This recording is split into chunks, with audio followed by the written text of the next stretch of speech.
Get up in the morning time, making biscuits. Get up in the middle of the noonday biscuits. Get up in the afternoon, making biscuits. Get up in the middle of the nighttime biscuits. Get up in the morning time, making biscuits. Get up in the middle of the noonday biscuits. Get up in the afternoon, making biscuits. Get up in the middle of the nighttime biscuits. B-I-S-C-U-I-T. Here's to you, retired senior chief. Biscuits. Biscuits, biscuits, biscuits, biscuits, biscuits, biscuits, biscuits. B-I-S-C-U-I-T. Here's to you, retired senior chief. I said biscuits, biscuits, biscuits, biscuits, biscuits, biscuits, biscuits, biscuits. Hey guys, how you doing? I'm just cracking up. Yeah, don't you love those ads, Tim? My gosh. Man, look, this chat was just lit tonight. Man. Hello, William and Dan and Claude and Joe's Garden. Monique and Alan and Tim and Not My Fault. And Roy and Brett and Cassie. And ZMB Lion. And Scott. Karen. Man, Zachary's here. Drew's Food Forest. Carolyn. KJ. Ryan. If I missed somebody here. Love Cat. Jeff. Bra Rebel Bear. Bra Rebel. And Hugh, good evening. You know, when I was a kid, there was this talk about, the cane toads. It was like everybody's talking about cane toads. Cane toads, like they're I think they even made a horror movie about cane toads. It's ridiculous. It's like they're this terrifying toad, and they're super poisonous, and don't even touch them, you get poisoned. Now, my mom was a nurse, and she was really not particularly scared of much of anything. So pretty much, we would catch toads and carry them around. We would catch those things all the time. I mean, they got that big. I mean, they really like the size of a small cat. South Florida, they just eat year round. They'd eat anything, those toads. But there was this girl across the street from us when we were a little girl, and she would carry one of those toads around with her, and she would kiss it. And we were like, okay, that's too much. Like, I don't know. I mean, if you kiss a poisonous toad, I don't know. But there's all that stuff. You know how I think like police departments make up stories every few years, or they're like a bunch of school marms. I mean, it's like, you won't believe what the kids are using to get high today. Channel 7 News reports. And it's like, Police Chief such and such has discovered a new way kids are getting high. A dangerous chemical compound contained in a common backyard animal. Well, there's a toad, and it's called the cane toad, and it's a very dangerous species. We're causing a lot of poisonings, and we're unfortunately seeing an uptick in toad abuse. Toad abuse resulting from oral ingestion of toad toxins. Well, you see the back of the toad, it has 2 poison glands on it. So-and-so is a scientist at the University of Florida. And those poison glands, they excrete a poison which is supposed to keep it from being eaten. But does it know that children like to lick it? We have no indication that the toads appreciate the drug culture that surrounds them. But the police department is looking into that very drug culture. Stay tuned. Coming up next, this woman was abducted by an alien she says looks like Snuffleupagus. Yeah, come on.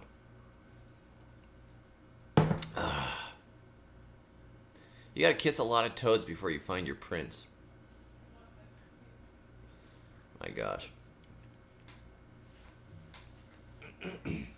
Karen says, I saw a cane toad only once at my house. Oh, yeah, only once? You and your friends. Oh, so it's just one time. I didn't really lick it. I just pretended to lick it. You're passing that toad around. Dude. Get a hop out of this, man. Whoa. Oh my gosh. It's cane toads. Everybody's always, building up. And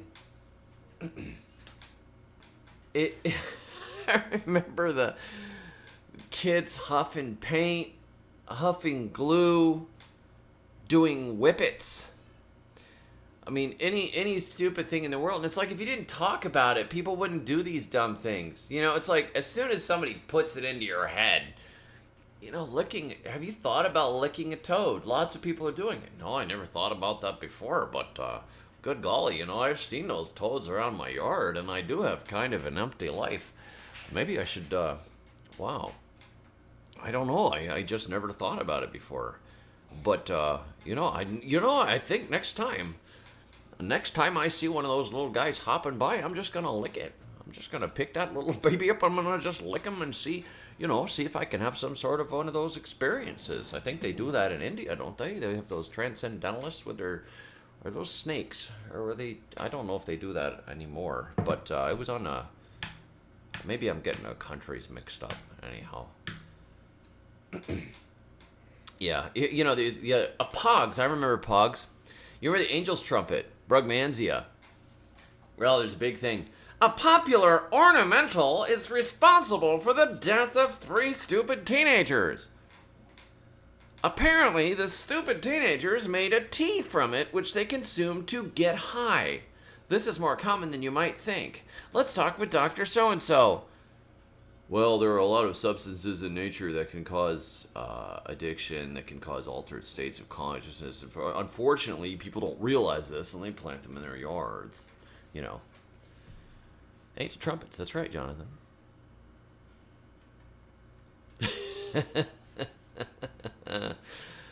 Oh my gosh. I knew that people's dogs would eat the toads occasionally, but I mean, look, why is the dog chewing on a toad? Really, if your dog's chewing on toads,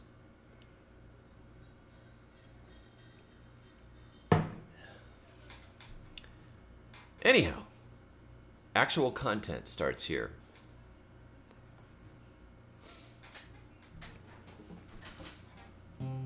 I went to see David the Good. We licked cane toads and acted real dumb. Okay, no, we didn't, and we don't. This is a family channel, people. I gotta stop. This is too much. Maybe the other. You're right. Maybe you're craving the toad. We don't know. Nature is a wild and beautiful thing. You might be craving some minerals in that toad. So, yeah, and they told every kid listening to the news about how to easily get high. Hey, kids, this is what the flower looks like. Eat it. I mean, don't eat it. No, definitely don't eat it. Don't eat it. And stay in school.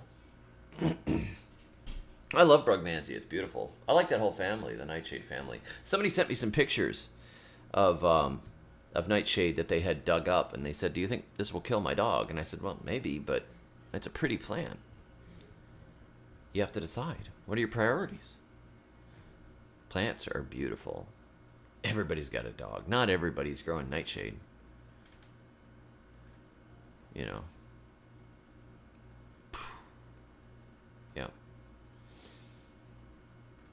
Well, actual content starts here. Crazy is beautiful. I think that beginning kind of tied in, didn't it? Kind of tied in pretty well. Crazy is beautiful. That picture on my thumbnail for today's topic is a picture of Scrubland Avengers Garden. And he's not really crazy. I think his wife's crazy. His kids are a little crazy.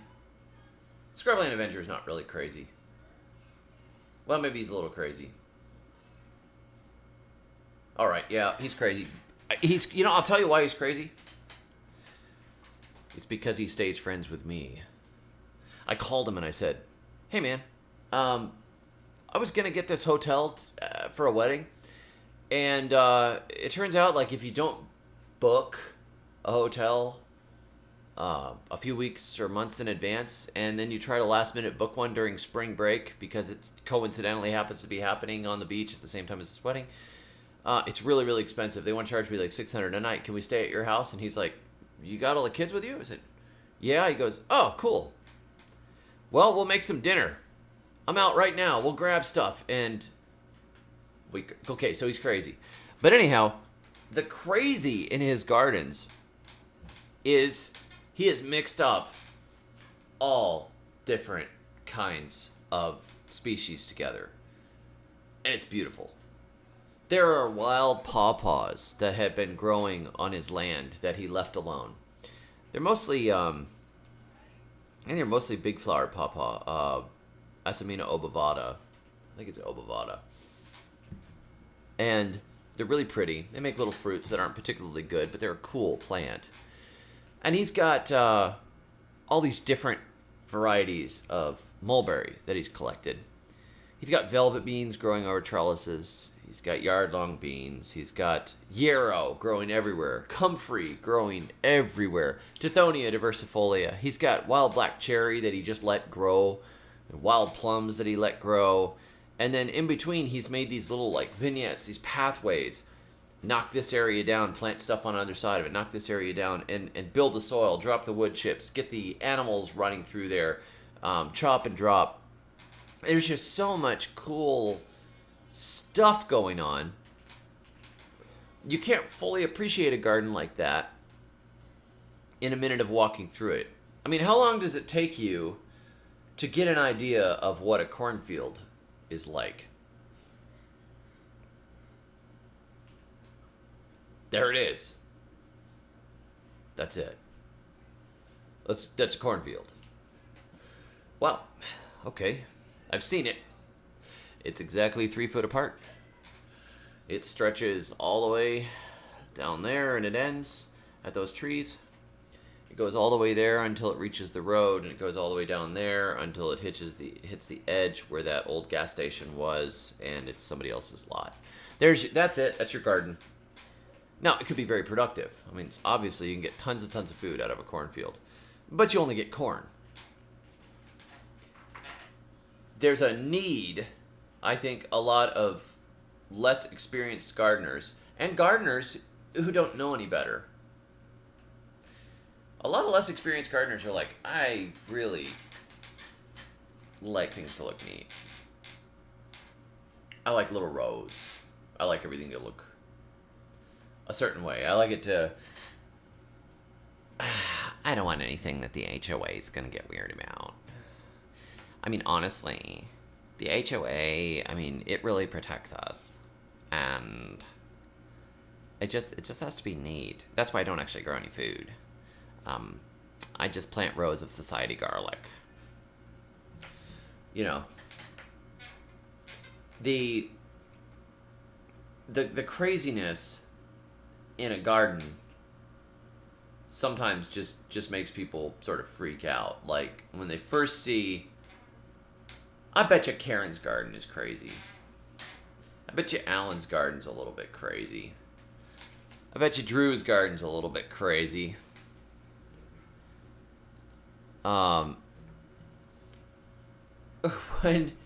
When you start to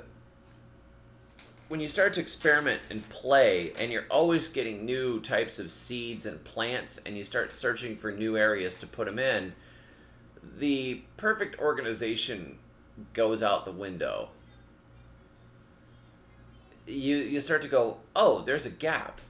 Somebody gave me this garlic chives. Somebody gave me a pot of garlic chives. I'm gonna stick it in that gap.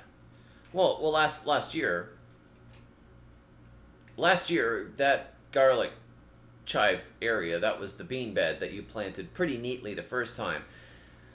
But now it's got like some pumpkins growing over one end of it, and then there's that butterfly plant that you didn't have a spot for, and you stuck in that cutting from somebody else, and the next thing you know, you've got paths running in between crazy, messy, out of control gardens. When we see gardens like that in people's yards, sometimes we don't understand them right away because they don't look like the way we think they should look. They don't fit into a paradigm. There are people that deliberately design gardens to have a whimsical, flowing, low-key, casual cottage feel that is so stinking super highly planned that, they spent $10,000 getting a landscape designer to design something that looks casual. That, for me, that's working too hard. I love the way some of it looks, but I love it when you discover a watermelon seedling in your lawn. There's a Methodist church that's about 20 minutes away from me. A friend of mine goes to the church. He said, dude, last year, there were watermelons out there by the playground. He said, the kids spit seeds or something all over the place, and next thing we know, we had a watermelon patch. And the lawn guy just mowed around them. We had watermelons out of that little... He says they didn't feed them or nothing. There's those watermelons growing. He says you try to grow those things and they die. Yeah.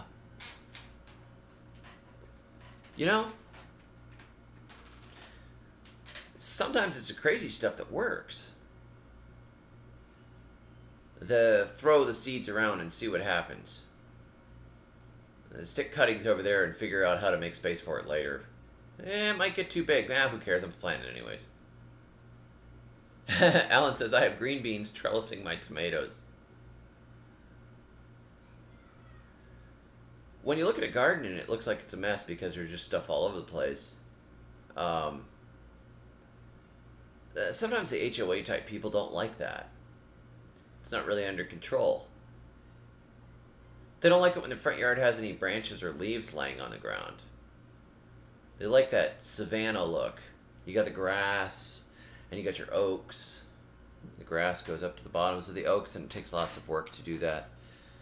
And it's all well mowed, and it's always raked, and it's always edged. And you work at it, and you work at it, and you work at it. It looks pretty. But then you go visit a national park, and you walk through the woods. And you don't say, man, this place is a mess. Who planted this? My gosh, there's like that pine tree and that oak tree are like planted this far apart. They're like growing past each other. Look at those vines all over everything. What? There's like rotten wood on the ground everywhere here. But there's also lots of birds. There's lots of bees, there's lots of butterflies, there's lots of squirrels, there's lots of life everywhere. I remember visiting the Pacific Northwest when I was a teenager. Man, I tell you, there's not much more beautiful than parts of Oregon and Washington, Northern California. The temperate rainforest of Oregon, where we were, was just astounding. It's a big mess. There's logs on the ground rotting with mushrooms popping out of them everywhere and slugs that are this long. Great big slug. I never saw slugs so big in my life. It's almost like a tropical rainforest, but it's not. It's temperate rainforest. Lots of ferns, tons of mushrooms. You could smell the rich aroma of decay and fungi in the air and fresh rain. It's beautiful. The first thing you say when you see that kind of a forest is not, gosh, this is a mess. Oh my gosh, it's horrible. Who did this? To be like, well, God did it. ew, God. I don't like that God anymore because he's definitely violating the HOA. You know, I mean, there's a huge amount of life in there. There's a huge amount of seeds and plants and stuff all over the place. There's a lot of interactions. The design is so complicated and so fractal that you don't see it. You can see a design where you have a concrete walkway and it goes to your front door and there's a patch of St. Augustine grass on either side. And over here is an oleander, and over here is a hedge of something boring. I don't know, let's say ligustrum. Ligustrum.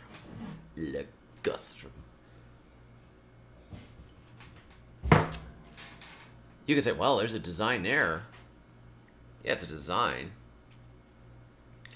But the forest also has a design. The forest's design is incredibly complicated. It is so complicated, it looks like chaos because you don't understand the design. You don't see these easy patterns that you can hang your eyes on. There's competition and interrelationships and food cycles and water cycles and nutrient cycles and so many different things happening that it's beyond understanding. And nature will make these cool patterns, and out of the patterns you can bring a sense of order that makes you feel comfortable, if that makes sense to you. If you simply let your entire yard go, you end up with a mess of stuff that you don't necessarily want, that doesn't necessarily feed you, that doesn't necessarily make you particularly happy or joyful to be in the space. We do crave a sense of order and a place to put our eyes, and a place to walk, and a place to rest, and a place to pick berries with our children. We love that. But the scary bit is trying to let those interactions take place without chopping it all down and going back to grass. I think that the really comfortable thing for people is to just pay a lawn service to mow everything. But there's so much more joy you can get by letting a little bit of crazy into your life. And I'm not talking about like blue hair and tattoos and problem glasses crazy. I'm talking about nature crazy, man. I've known that kind of crazy. I went to art school.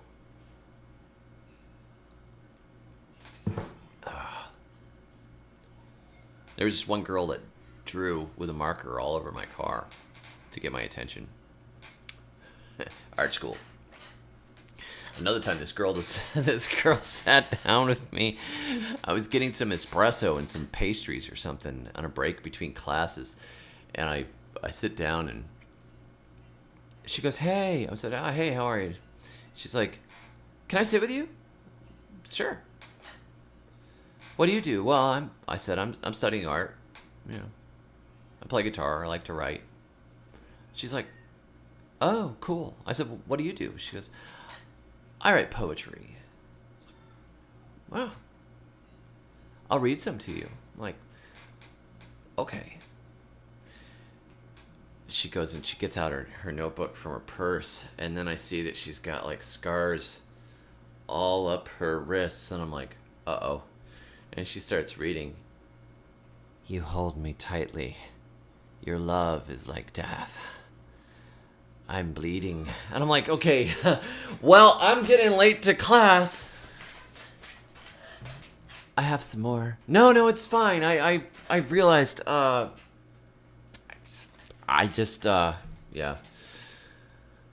Crazy. Not that kind of crazy. Not that kind of crazy. Sorry, it was a little intense. Some kids there. Kids, stay away from the crazy. Stay for the good crazy. Art school. Don't let your children grow up to be artists, Mom. Chainsaws. emoji queen. Okay, so in nature, you've got this nice kind of crazy. Yeah, what? Oh my gosh, SPQR Cincinnati. I hope not. I did pray for her. I also prayed she wouldn't figure out where I lived. Anyhow, art school. Art school. I could tell you more stories. I'm not going to tell you more stories about art school. But no, I won't. No more stories about art school. This is a very useful, helpful channel here. I want to say welcome to Hobby, new member. Thank you very much for supporting the channel. Now you get to use the famous emoji. Totally worth it. It's totally worth the $5 a month to use the famous emoji. You get, anyhow. I am going to be giving away the text of Create Your Own Florida Food Forest soon. That's the book I'm working on now. I know some of you members are not in Florida, but hopefully there's still some inspiration in there too. I'm going to be giving away the text to all my members before it gets printed. We are very close to getting that printed. It's going to be a beautiful book. Most beautiful book I've ever done. I enjoy being says I actually make a living out of art, but so I mustn't be a real artist. I'll tell you, you can make a living off of art. Absolutely, it's totally a lie that you can't make a living off being an artist or a writer. You just have to understand marketing enough to sell what you do for what it's worth. You have to be willing to create what people actually want. If I just wrote the kind of books that I like to write, which are like weird, alternate, fantasy mixed with strange theology type books, I wouldn't be having sales. I write a book that people actually need.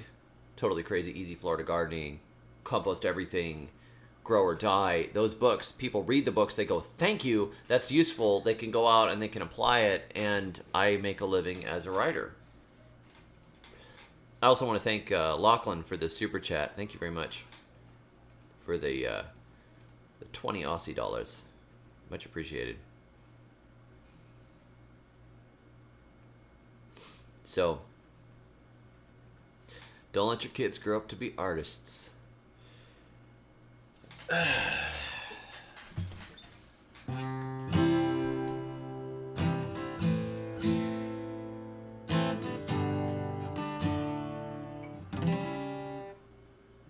No, it's got to be more emo.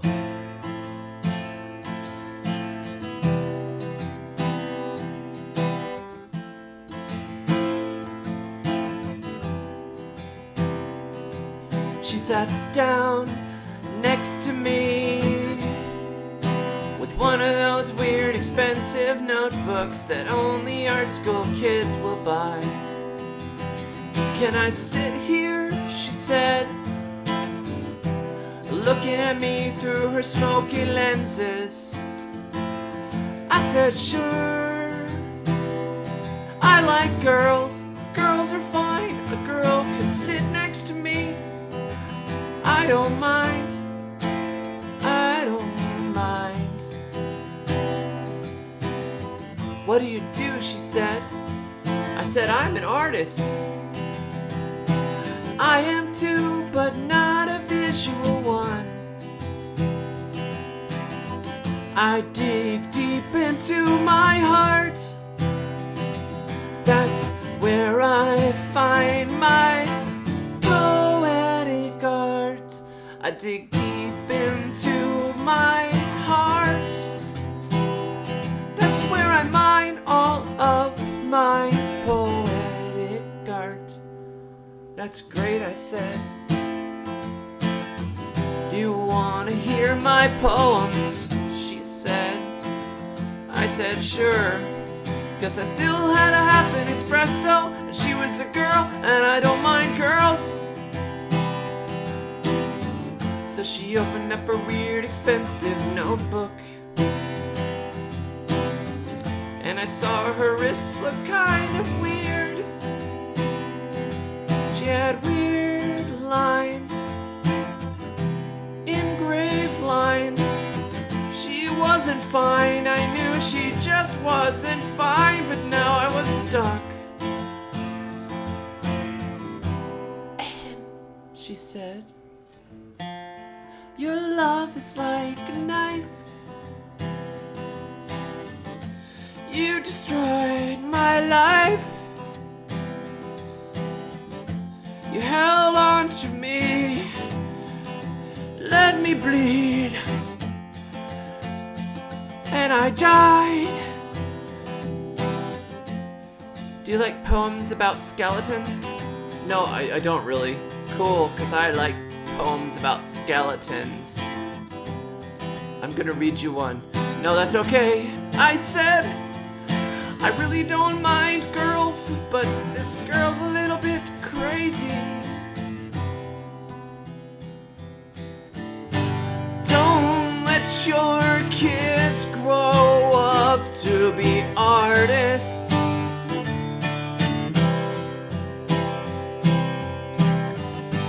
It's just making them crazy targets. Don't let your kids grow up to be artists.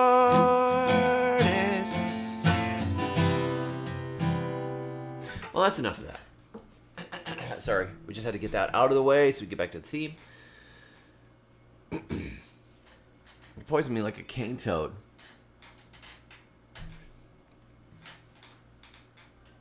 Anyhow, guys. I think the trick with making that crazy work for you, not the crazy, but, yeah, poets. Yeah, the plant crazy. The trick is okay, let's plant a bunch of stuff and let them fight. Let's see what comes out of this. Let's start a bunch of cuttings. Let's start a bunch of seeds. Let's put them around. Let's fill in the blanks. Like I said the other night. Let's see how it can get interesting here. Who says you can't plant 3 pecan trees next to each other? Let's see what happens.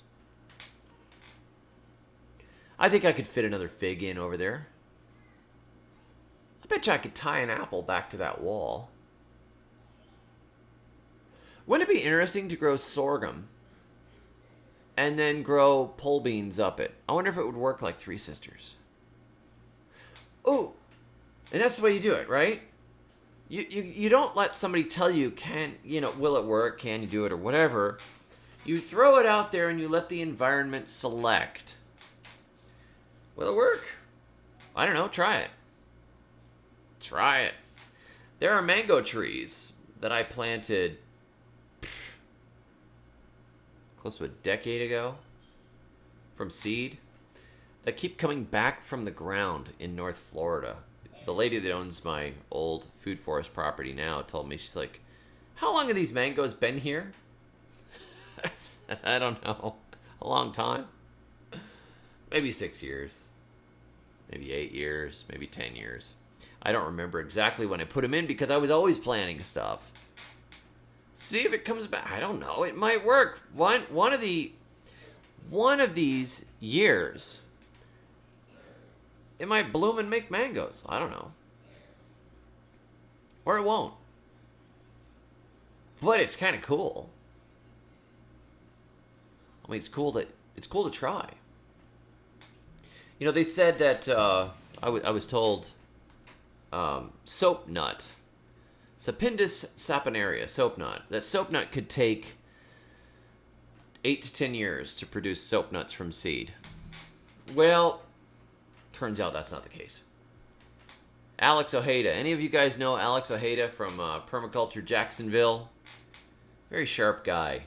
He did his whole yard as a garden. Little yard. Beautiful. Very sharp guy. Alex brought me some soap nuts. And I said, man, how long did it take you, for your tree to make these? He says, I grew from seed. I said, how long did it take? 2 or 3 years. Well, that's better than the official write-up on the tree that says it takes like 8 to 10 years. But you don't know unless you try it. Not everybody's correct either. Can you do it? Yes. Yes, you can. You can just do it and see what happens. You could do it. You don't know if it's going to be successful, but you could try it. You know, I think it's so much fun. Ryan says, can I annual a papaya in Zone 7B? You know, I have a friend from Puerto Rico, and he was growing them in Zone 8/9. And what he did was started seeds one in the spring. He would start seeds. He would grow them in pots. And then he would put them in an outbuilding during that winter. And then the next year, he would plant the trees in the ground when they were like 6 foot tall. And he had papaya by, summer. So he did it that way. Growing it outside, chances are what you'll get is you'll get some green papaya off it before it freezes if it's really well taken care of, So, okay, that's a lot of tomatoes, David. I don't know what you're trying to do there. Yeah, you try it and see what happens. So, Drew, how do you grow papaya in Zone 7B in Virginia? How are you growing them? I'd be interested in seeing that. Okay, growing tropicals inside over winter. Yeah, that makes sense. I had a neighbor in Tennessee that had a banana tree in his front yard, little ways out of Nashville, and he would dig that tree up, the whole root bulb and everything, and wrap it in burlap, and put the entire thing in his crawl space through the entire winter, and then in spring he would replant it. He didn't ever get any bananas off it, but it was kind of funny to see this banana tree in the middle of a, otherwise very temperate looking. Okay, David, you're out of here, man. That's just ridiculous. It's like just stacks of emojis. I think the harnessing of the crazy is where the real magic happens. You don't want total crazy. I mean, you may think that I'm talking about total crazy, like I'm a total crazy guy. But total crazy to me is where you have no organization whatsoever, and what happens is your productivity drops a lot. What you want to do is catch luck. You want to catch luck. You want those lucky things to happen because you've allowed as many interesting interactions as possible. The luck of having a wasp nest show up in a tree near a hedge that's been eaten by caterpillars, and suddenly all the caterpillars disappear. That's good luck. You don't get that kind of luck if you spray pesticides all over the place. You don't get the luck of discovering new varieties if you only plant the transplants that you get from Home Depot every spring. You don't get the interesting luck of planting a dozen different varieties of tomatoes and discovering one that's like nothing you've ever had before. That's the kind of luck you want to catch. You want to make your yard a place where there can be a ton of life and a ton of interactions, but not a place where, say, Kudzu comes in and smothers the entire set of fruit trees that you have. I've seen it happen where there's a food forest project that has gone untended. There's no more human interaction taking place in it, really. And the productivity drops. What you want to do is head off the destructive and the worthless. At least worthless to you, or worth less. Not completely worthless. Any plants growing have some worth. They're making oxygen for you and cleaning the air and all that stuff.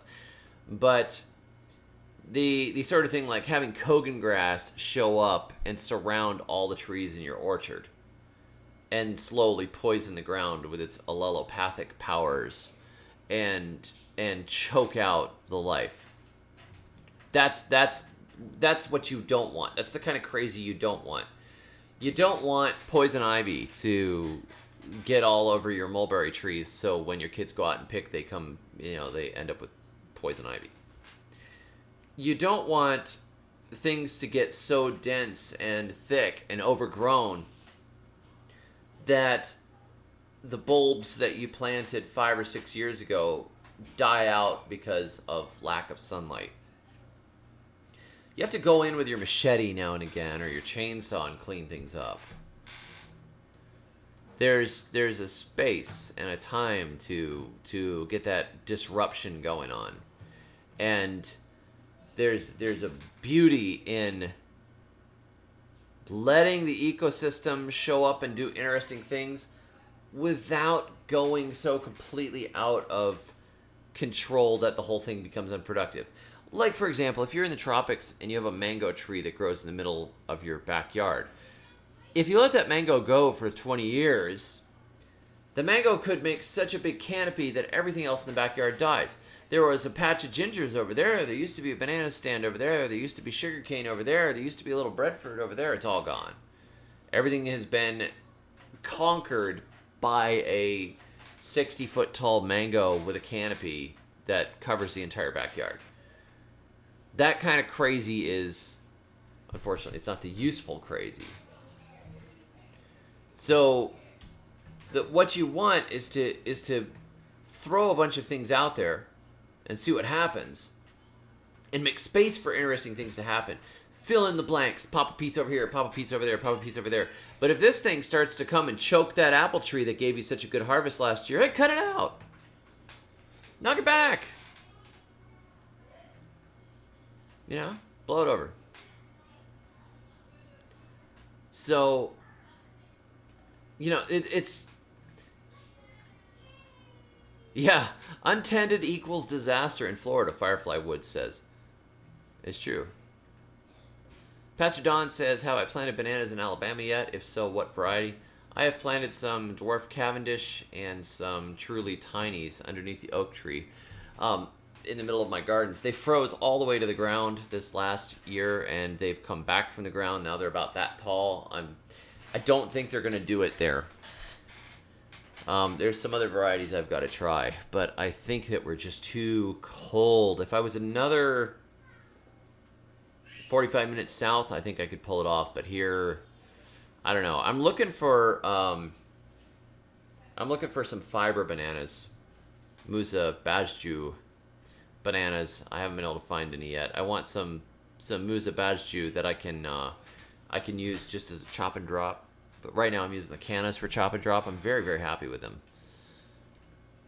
Dan says, this is why I love watching the Agroforestry Academy guys. Order, but not always obvious order. And they aren't shy with chainsaws and machetes. Yeah, they do good stuff. They do good stuff. I've seen a few of their things. Scott says, gotta manage the growth. Lop off that apical dominance. That's right. Rosehaven Farm says, you are the boss of your garden. That's right. You are the boss of your garden. Martha says, thanks for the cattle panel trellis design. You are very welcome, Martha. It popped into my head. What's the problem here? How can I only use one T-post?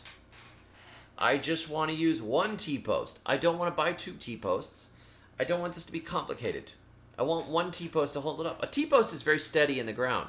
However, if you were to zip tie a trellis to it, that trellis could wobble back and forth, which is why I realized if I get them and I cut them so there's spikes at the bottom, you cut it in the middle of those squares, you could step those down into the ground. Now there's brakes on it. It's stabilized from this way to this way, as well as being stabilized up and down, by the T-post. So for me, I was like, that's it. But it took me a long time of turning things around in my head over the last few years when I didn't have cattle panels to say, when I get cattle panels again, there's some stuff I want to try. And it just came, it was like, that's it. One T-post and 6 feet of cattle panel with the piece bit at the bottom so it sits and it sticks. So, SPQR Cincinnati says, okay, David, what is the craziest gardening thing you have ever seen? Oh my goodness.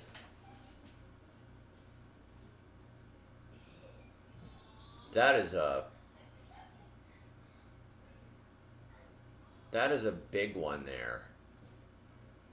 I get to see a lot of crazy stuff because people send me things.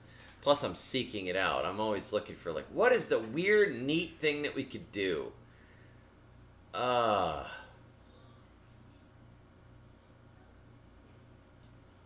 me think.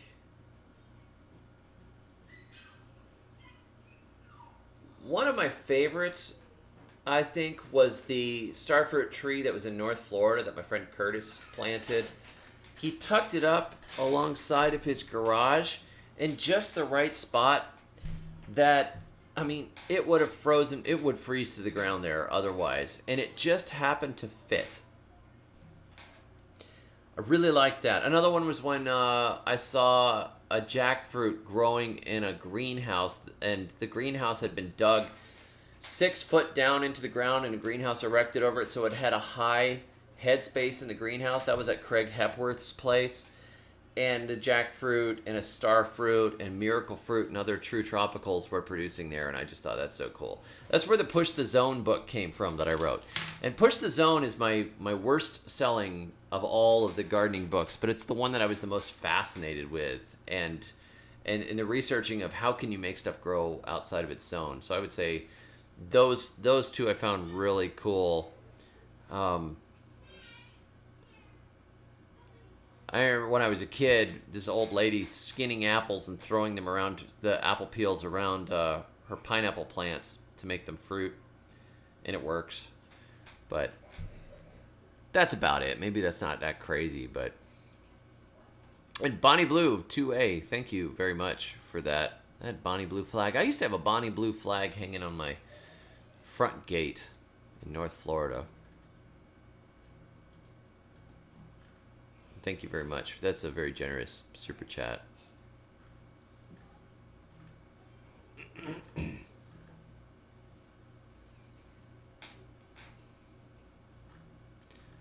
You getting too much water, Scott? I'm trying to see here. Trying to see what Corey... Oh, Corey says, I have a question. I live in Texas and I'm getting a lot of rain and planting my peach trees and they're drowning. Can I dig them up and move them up? That's a very good question.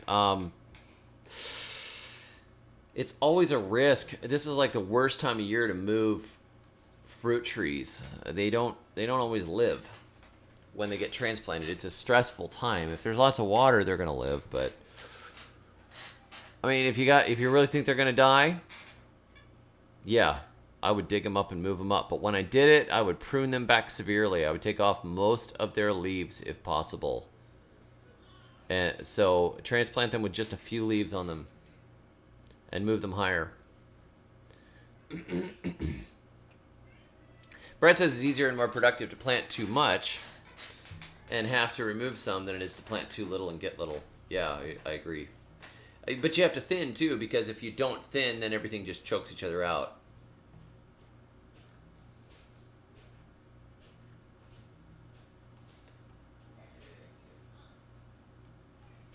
Yeah, Tessa, that's right. You could do the Christmas tree light trick. That's one of the things I mentioned in Push the Zone, too. I don't like it as much as taking great big barrels of water and putting them next to it, because that doesn't consume any electricity, and I don't have to remember to turn them on.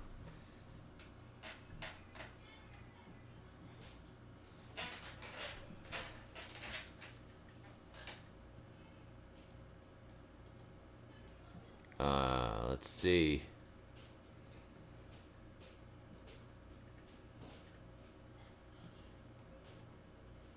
Yeah, you can use rebar. The problem with rebar is it doesn't hold in the ground as tightly as the T-posts. The T-posts are nice. I use a rebar for tomato steaks. I'm actually going to do a video on that soon, too, because I love rebar on the homestead.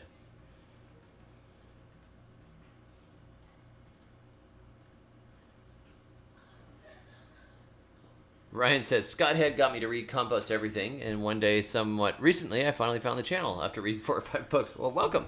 Glad you're here.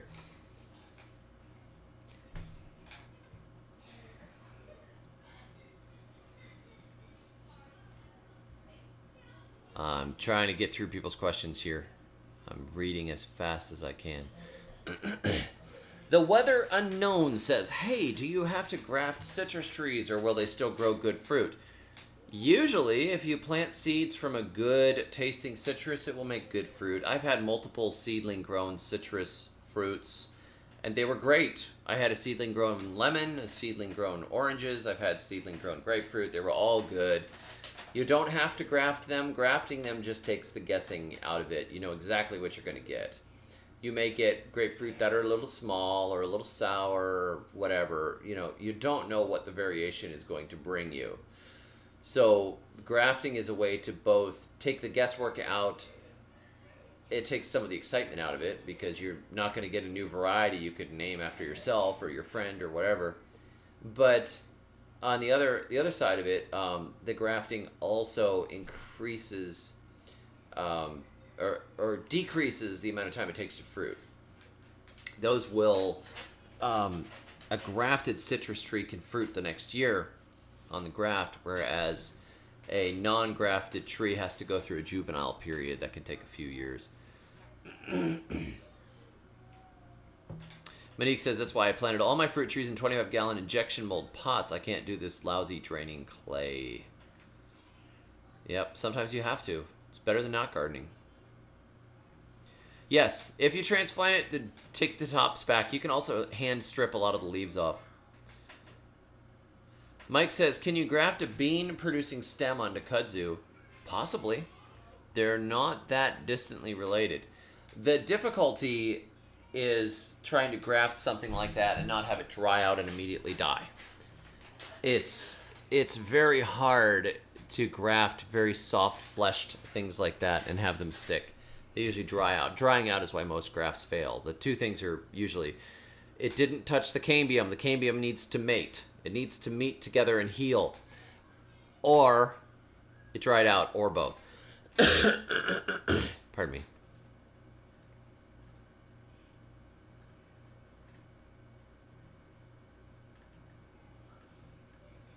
Taco Promotion says, question for duck housing, is there a way to help the soil not clump? Probably. I would throw gravel in there, or you could throw gypsum in there. You could also throw in a bunch of charcoal. Or you can simply just deep mulch with all the leaves, pine needles, straw, whatever you can get over the top. I'm no expert on keeping ducks, however.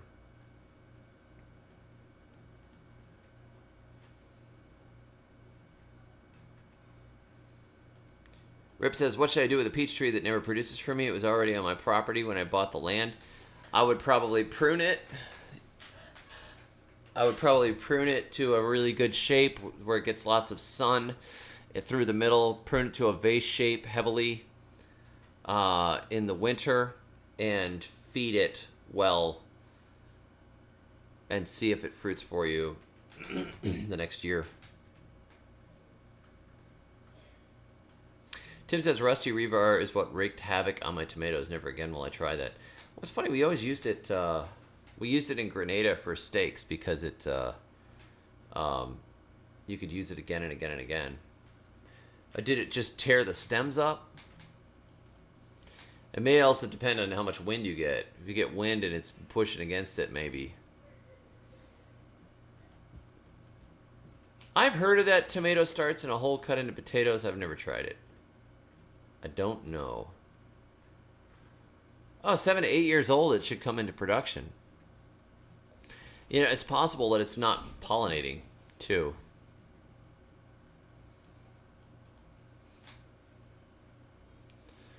Monique says, if you're growing a small backyard orchard, you will not be growing your trees to full standard form anyway, and the pots are just fine for fruit trees. They're doing quite well, actually. Yeah, they'll actually fruit well in pots. Many fruits will. The trick is just making sure they get the nutrition they need and keeping them watered and keeping them pruned. And occasionally, sometimes you have to root prune, but I had a... fruiting coffee, mango, and starfruit all in pots in North Florida, just fine. Diana says, we just bought a kumquat and a loquat. When is the best time to put them in the ground? They are in huge pots, and the kumquat has flowers. I would plant both of them now because they're both evergreens. If you're getting rain. Spring would have been better, but But fall is not great because they're going to go through the winter and they don't like the cold that much. So it kind of really depends on where you're located. If you're located in zone 10, as the rains are starting in June is a great time to plant more tropical trees. With temperate trees, you shouldn't plant them this time of year usually if you can help it. It's better to work with their dormancy cycles. So I would plant them now. Just trickle water on them during the day. Make sure that they, if you plant them and then they get 2 weeks of drying out and the stress of planting, you can really set them back. But if they get watered well, they should do fine. It's different planting evergreens than it is planting the temperate trees. Infinite beans. Yeah, that would be cool. John says if I use lost corn carcasses from predator damage to green mulch the remaining corn through the heat wave, is that venturing into cannibalism? It's dangerous territory, man.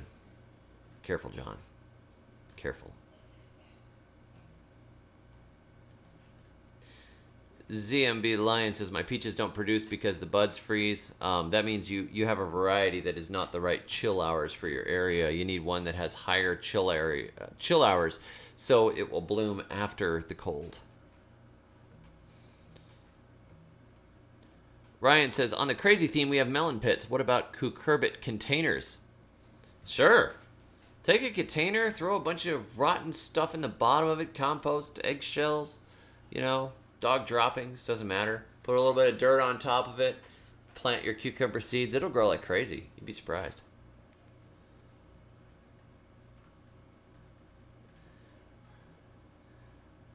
Brian also says, I'm a balcony gardener that winds up with 5-gallon bucket compost starter. Think sourdough. Oh, that's good stuff.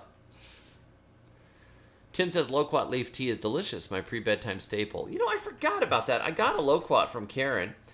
I'm keeping it in a pot, and it's getting bigger. And I forgot about the leaf thing. That's a good point. Tyson says, I think I'm going to try and push the zone with cardamom, finally getting to a place with my food forest building that I can go a little more in depth with my herbs and start other experiments. Because cardamom is primarily, it's a root. It's got a lot of roots, and it will go to sleep in the winter. You'll probably keep it alive if you mulch it.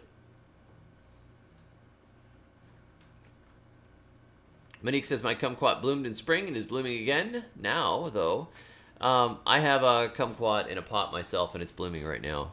They're beautiful. It bore a round of kumquats this last year. It's not very big. It's only like 3 feet tall. The guy started it from a cutting that I got it from. Yes, I think spices will be important. I think you should prepare for that sort of thing. People always ask, why do you grow tobacco?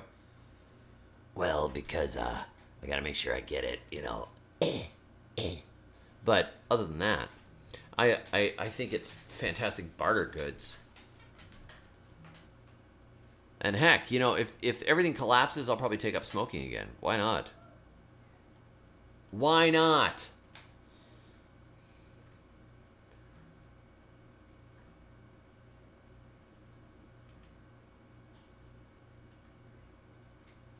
Enjoy Being said, we had a hotbed greenhouse for cuttings that was very low with a walkway dug down to be able to go in. Right, so you can use the thermal mass of the ground.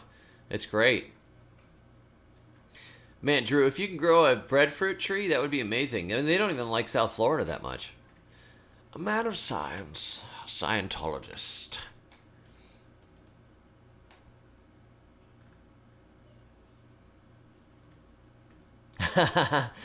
Two pear seeds and 12 apples is good. Basant Prasad's garden says, what about the yams? Are they coming out? Yes, they are. I have them growing. I've put strings out for them. Yes. They are growing. It's kind of fun. And they look a little different than the normal Dioscorea that I've grown before.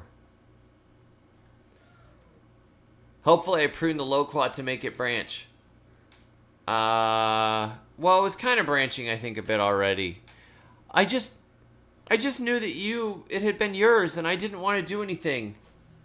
I didn't want to do anything to it. I wanted it to be just like it was when you handed it to me.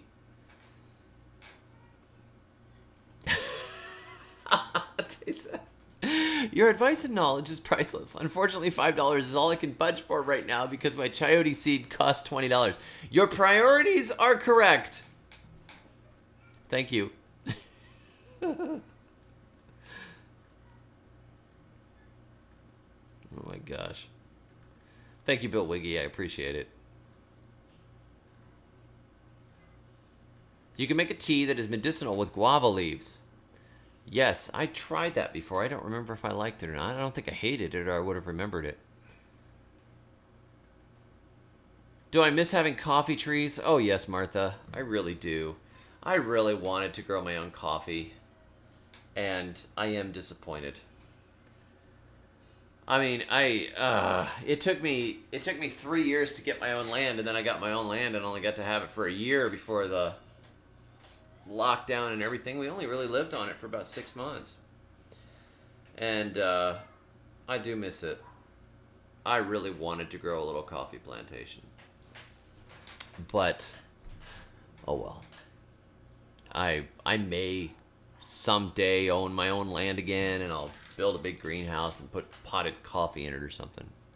Who knows? What's my favorite fertilizer for tobacco? You know, I don't usually give them much of anything. Just usually just whatever compost the rest of the garden's got. Some little diluted urine makes them grow fast. They're mostly a leaf crop.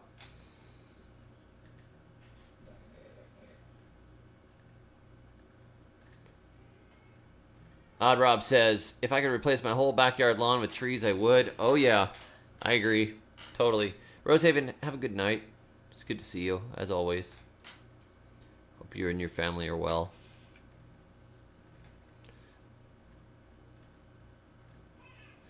Okay, says the scientist from the store-bought potato video is hands down my favorite. Well, thank you.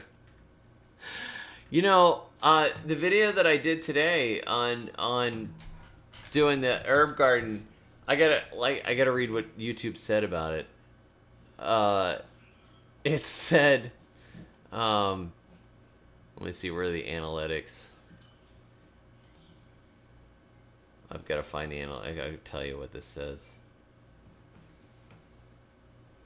I thought this one's a winner. It's funny, and it appeals to everybody, like beginning gardeners and stuff.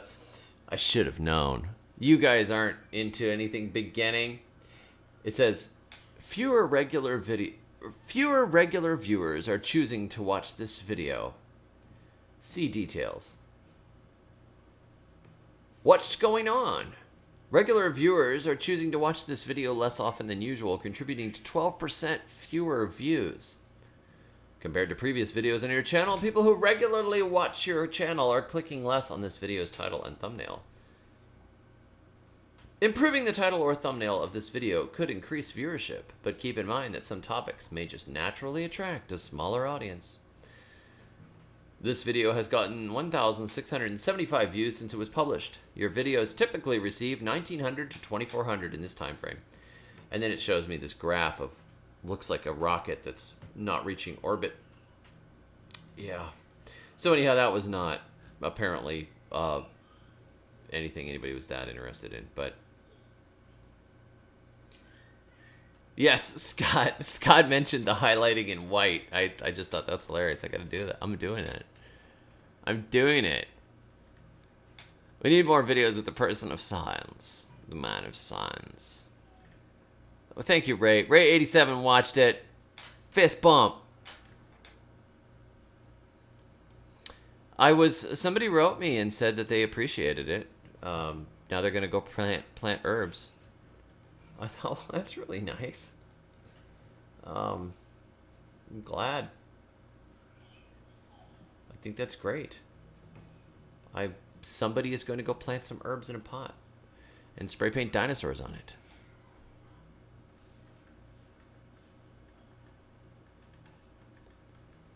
Brian says, I watched that video just to see what herbs you liked. You know, the funny thing is, I just sent Rachel to the store. I said, go buy some herbs. I'm going to put them in a pot. She's like, what? Just go buy some herbs. I don't care what they are. Pick whatever you want. So she did. So Scott says it will pick up with non-subscribers, especially with the white outline on the thumbnail. Yeah, you're probably right. It'll probably Probably later. I know that, like, for my subscribers, I could do basically any weird, crazy gardening, any crazy gardening idea. I have a title, okay? All right, we're totally off the topic. We're not talking about crazy gardening anymore. I'm so over that. I'm so over that topic. Here I am, and I'm changing to another topic. I'm done, I'm done, I'm done, and now we'll have fun. There we go. So, the disgusting secret behind her organic garden. That's the title. That's the title I got for the next video I'm going to put out. I think that's a winner title, isn't it? The disgusting secret behind this beautiful garden. The disgusting secret behind her beautiful garden. Her beautiful garden has a disgusting secret. This disgusting secret transformed her garden. Okay? How's that?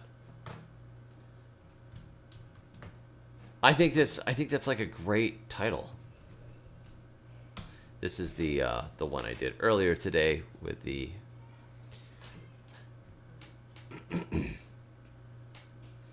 No, actually this is really cool. She figured out how to pump swamp water through her garden irrigation. She's got this rotting 55-gallon drum of like fish guts and comfrey leaves and manure and stuff. And she's watering her garden. It's unbelievable. She turns the thing and it starts siphoning down this 55-gallon drum. Okay. But we're not going to... Don't tell anybody because that's the secret. That's the secret. This disgusting secret transformed her garden. It's true. No, Morgan, that's not clickbait at all. Not at all. That's completely... I'll tell you here, the titling thing is a big problem, right? My former editor had a knack for titling things. The horrifying secret behind her beautiful garden. That's it. I'm selling out, man. I'm buying in. I'm selling out.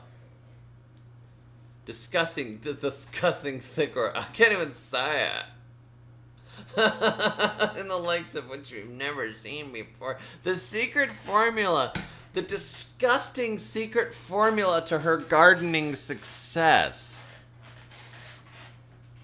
I should play the compost ham commercial more. I should.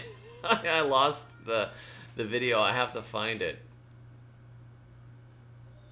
Hey, you have a chip drop. Good job, Beach Bear. It's nice to see you anyhow. But good work. Oh my gosh.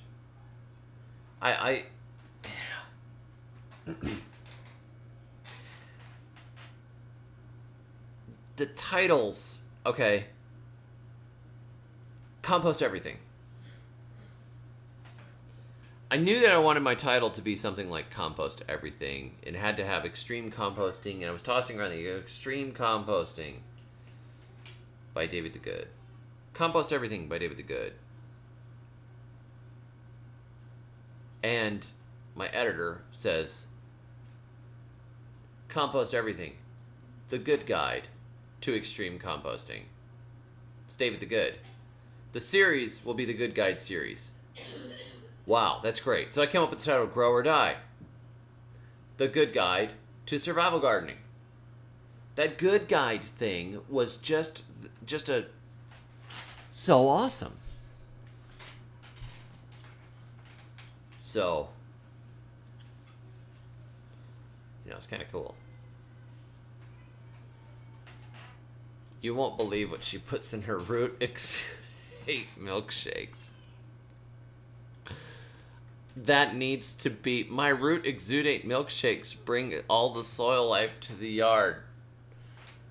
My gosh. It's so brilliant. Loquat is legend. Loquat, you are meme worthy. It reminds me, I need to set up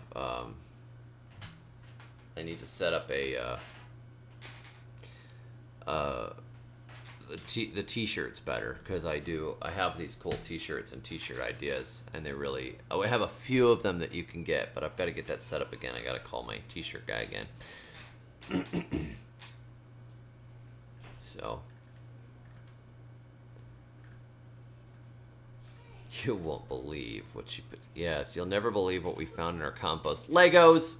I always find Legos in my compost. I don't know about you guys, but the secret good guide to disgusting, you won't believe it. Oh my gosh.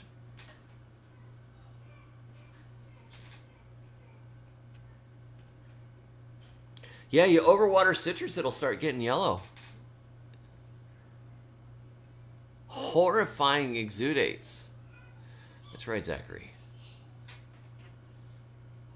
Pocket teas. Oh, that's a good idea. For all our dorky scientists. I usually have pocket teas. Today, oh, you guys should see my t-shirt. I don't think my friend is in the chat today, but look at what I got. I got my green country agroforestry shirt. Shout out.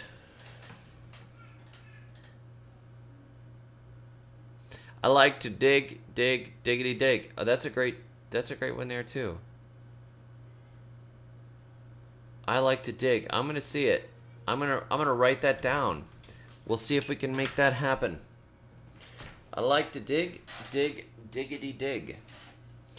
Bigger Smiles in Asia says, can you just keep a Dave's Fetid Swamp Water barrel going by adding more materials and water? Or is it better to make separate batches? Cheers. Well, cheers. Thanks for asking.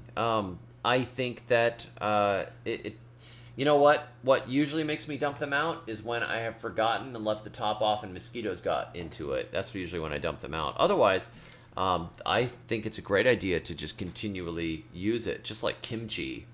You know, you've got a little starter going in it. You can just add a little in the next bit, no problem. I mean, I think that having that previous set of bacteria in there is probably a big plus. So, I would do it. I'm writing down. I like to dig. A lime buggy shirt. Oh man. That's funny.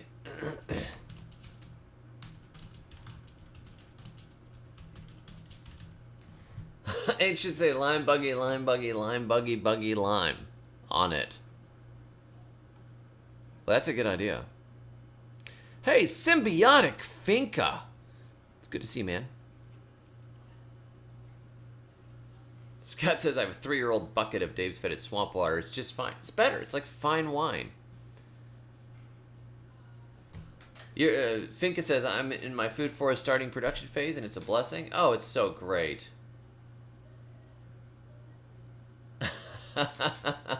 I do have the compost. You can get the compost your enemies shirts.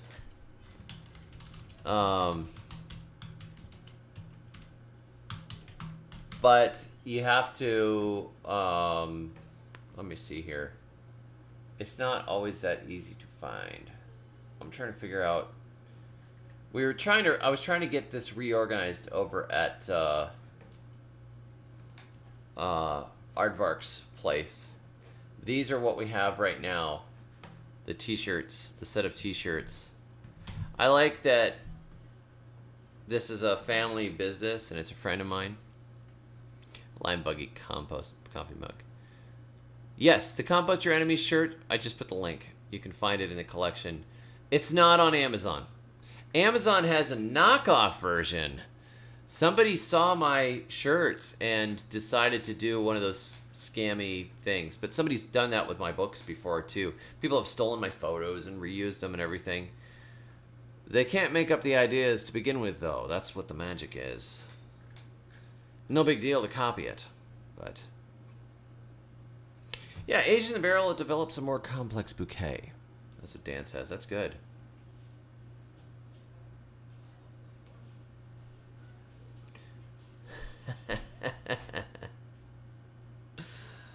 I have not done a mulch battle. I have so much trouble finding mulch in the sticks here. I mean, I went out into the woods and dug and sifted, you know.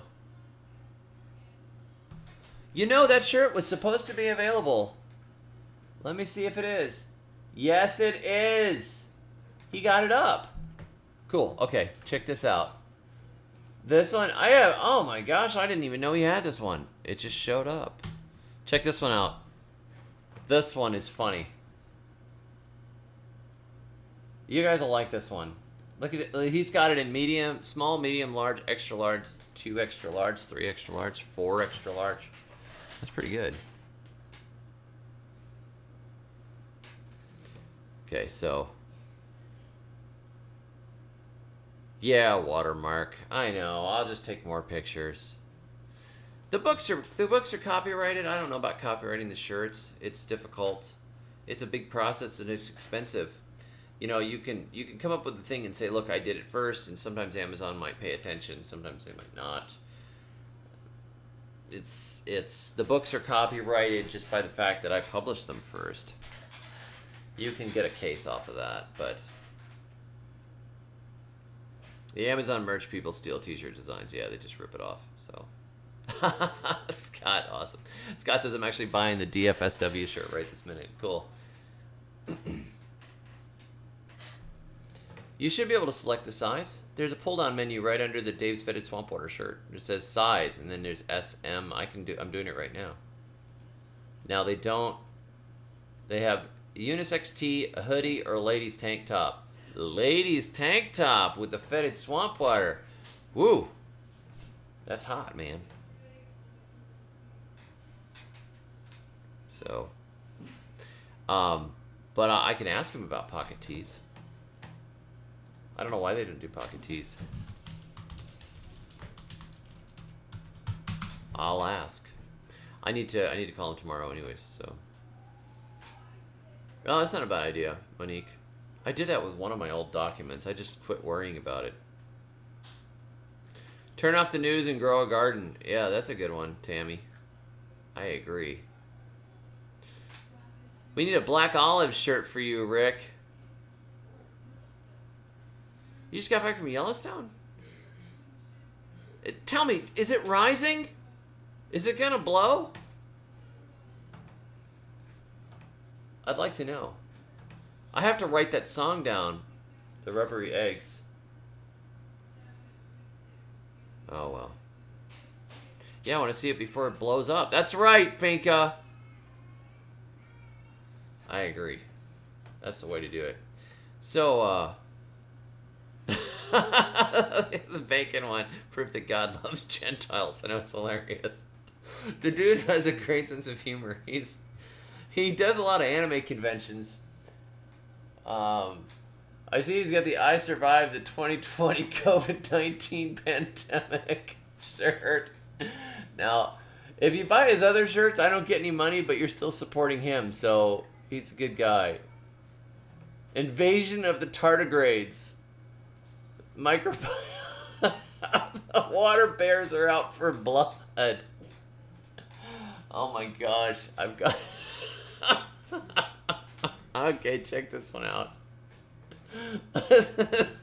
Why this makes me laugh so much. Whoa, Karen bought the ladies' tank. Woo! You're gonna have to model for us, Karen.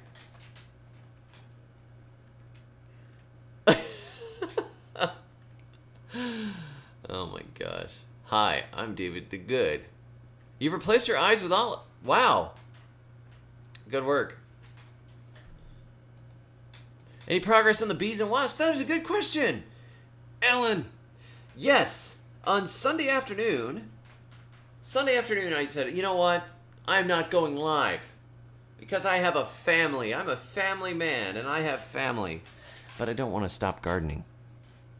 So I came up with this idea, right? Sunday afternoon, let's make bug houses. Let's make insect hotels.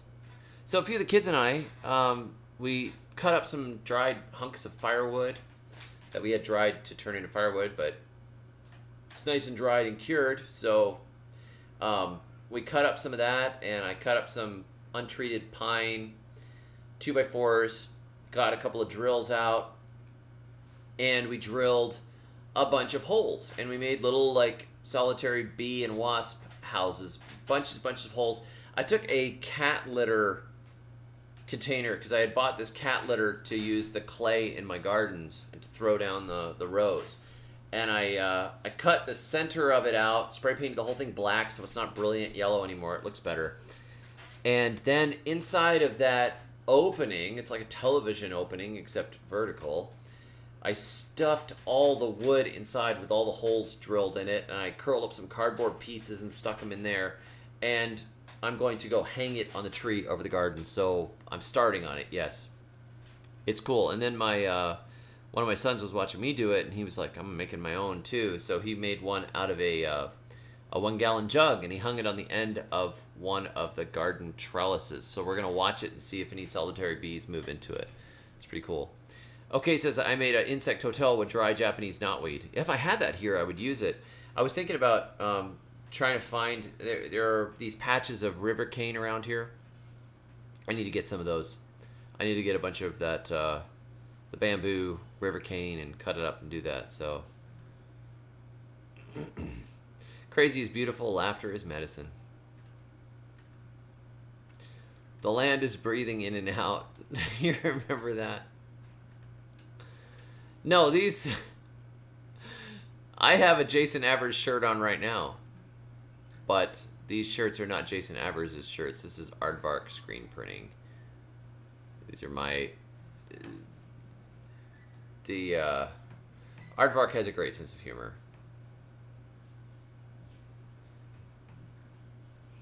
There was a... he had a shirt... There was a shirt... that was called, what was it, Night of the Trilobite, that I wore until I wore it out. I wonder if he still makes that. Yes! This one. I wore this shirt forever until I wore it out. I didn't realize he still had it, and I'm gonna have to go shopping.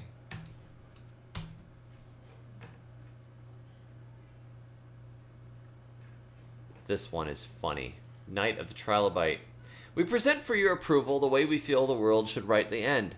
Flying trilobites destroying civilization with lasers. Fitting, no? I think this is great. Yeah.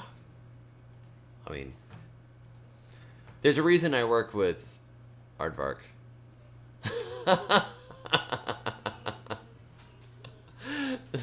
Them breathing in and out. Oh my gosh. That's cool. You have the Compost Your Enemies t-shirt, tank top, and sweatshirt. Upset Healthy said, just ordered the hoodie to go with my green. I need to get a Compost Your Enemies hoodie now. Hey Bradley, it's good to see you, man.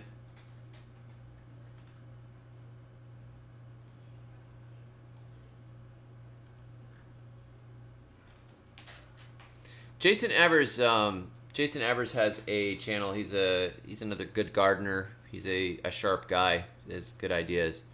I've sent people over to his channel a few times. He's a good dude.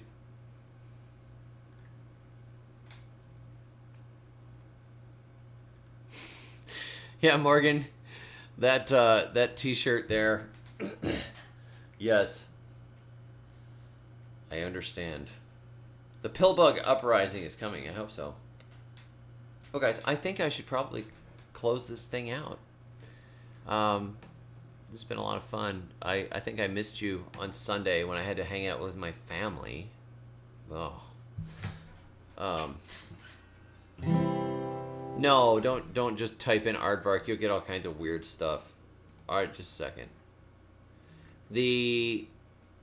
My set of shirts is here. These are the ones that we split the profits on when they sell. This is here. And then you can navigate through the rest of his site from here. So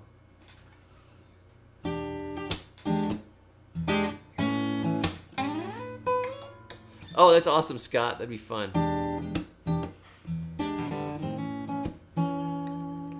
Bradley says, any tips on growing corn? Yeah, man. Well, corn likes fertile soil, but if you don't got fertile soil, it lacks a lot of nitrogen. Even turf fertilizer will work on corn, but manure is better and it releases slower through the season. I plant corn 1 foot apart in rows, 3 feet apart. This allows them to reach their height. This allows them to reach their maximum potential, man.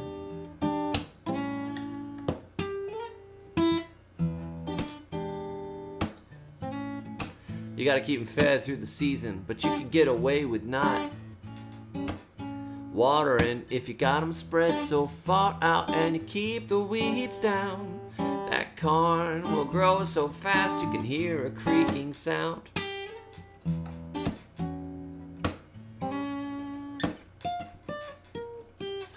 A Chase-style shirt of the Harvard professor. That's funny.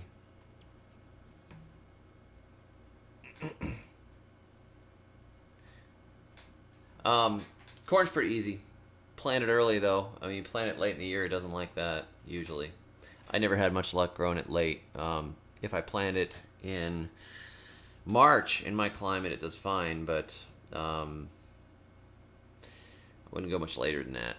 I mean, unless you're in a more northerly climate. The further north the climate, the shorter you need it to produce in, and also there's a big difference between sweet corn and grain corn. Grain corn is what I like to grow. I don't bother with sweet corn most of the time. I don't even bother. Sweet corn you can plant closer together. They're smaller plants, but they need a little more care. The seeds are very sensitive to rotting in the ground. Grain corn is much more scrappy, easy to grow. If you're further north, grow flint corns because they're a shorter season, 90 days or so. If you're further south, you can plant the dent corns, which will go like 120 days.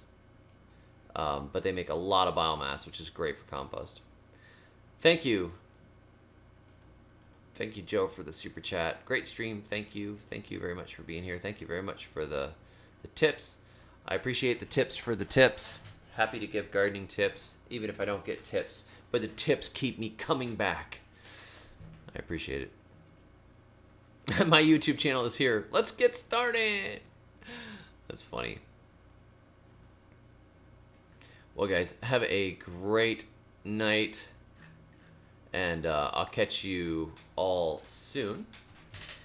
I should be back tomorrow. I may or may not post a new video tomorrow, but I will try to do a good stream. So, catch you next time. Thank you all to the members who have supported this channel. Remember to enjoy those green thumbs and Bafimi eye emojis.